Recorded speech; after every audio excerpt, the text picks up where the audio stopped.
नमस्कार साथियों, फिर से एक अपडेट है आपके सामने।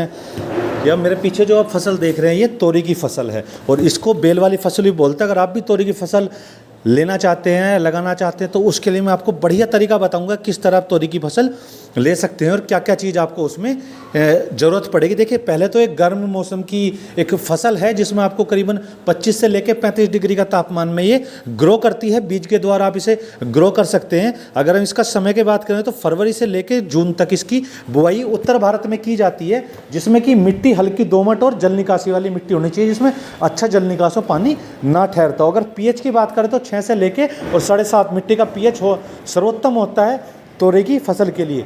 बीज दर की अगर हम बात करें तो इसमें 2.5 से 3 किलोग्राम बीज प्रति एकड़, यानी कि 1 एकड़ में 2.5 से 3 किलोग्राम बीज की आवश्यकता लगती है इसमें। और बीजों को मैं रिकमेंड करूंगा कि बीजों को बोने से पहले आप लगभग 12 से 15 घंटा पानी में भिगो कर रखें और उसके बाद ही बीजों को बोए। देखिए, मैं आपको फीमेल, ये देखिए फीमेल फ्लावर है। बहुत से हमारे पास भी मैसेज आते हैं कि मेल और फीमेल की पहचान कैसे करें, क्रॉस कैसे करें। तो देखिए, जिस फूल के पीछे आकृति बनी हो, सब जैसे इसमें कोई आकृति नहीं बनी है तो ये मेल फ्लावर है। अगर किसी फूल में आकृति बनी है फल के जैसी तो वो फीमेल फ्लावर है। और इसमें जो पोलिनेशन होता है वो कई प्रकार से होता है। क्रॉस पोलिनेशन भी होता है, हैंड पोलिनेशन भी होता है, बाय बर्ड भी होता है, बाय एयर भी होता है। कई तरीके से क्रॉस पोलिनेशन होता है। आप जब भी तोरी की बेल को लगाएं या फसल को लगाएं तो उसमें आप कतार से कतार की दूरी लगभग 1.5 मीटर रखें, यानी कि एक लाइन से एक लाइन की दूरी 1.5 मीटर होनी चाहिए। और पौधे से पौधे की दूरी 45 से 50 सेंटीमीटर लगभग होनी चाहिए। और इसमें जो हम खाद की बात करें तो खाद आप जो डाल सकते हैं इसमें गोबर की खाद है।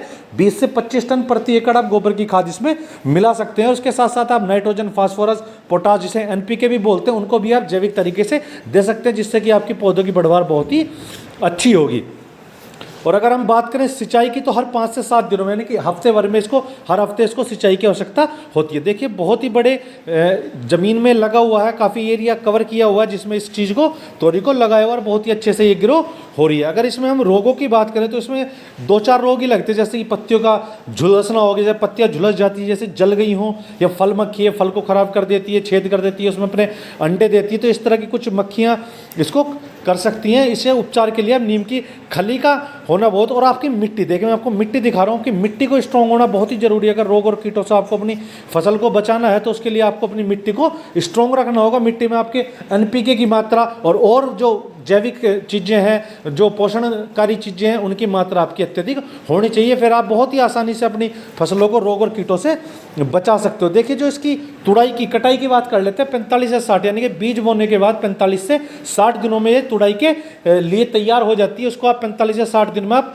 तोड़ सकते हैं। और इस खाली जगह का भी आप उपयोग दूसरी सब्जियां, कोई भी जो छोटी बढ़ने वाली सब्जियां होती हैं, तो जैसे कि प्याज है, लहसुन है, या शिमला मिर्च है, टमाटर है, जो 1 या 1.5 फुट 2 फुट तक बढ़ती हैं, उन सब्जियों को भी इस खाली जगह में लगाकर, जहाँ पे मैं बैठा हूँ आपको दिखाई दे रहा हूँ, उस खाली जगह में लगाकर आप और भी ज़्यादा अर्निंग कर सकते हैं। और जो तुड़ाई है इसकी, हर वो 2 या 3 दिनों में जो तुड़ाई आसानी से इसकी हो जाती है। देखिए, जिस किसी ने भी अभी तक हमारे चैनल को सब्सक्राइब नहीं किया है वो साथी चैनल को सब्सक्राइब जरूर कर ले। वीडियो को लाइक और शेयर करना ना भूलें। नई अपडेट के लिए तैयार रहें, और भी नई अपडेट लेकर आपके सामने जल्दी आएंगे।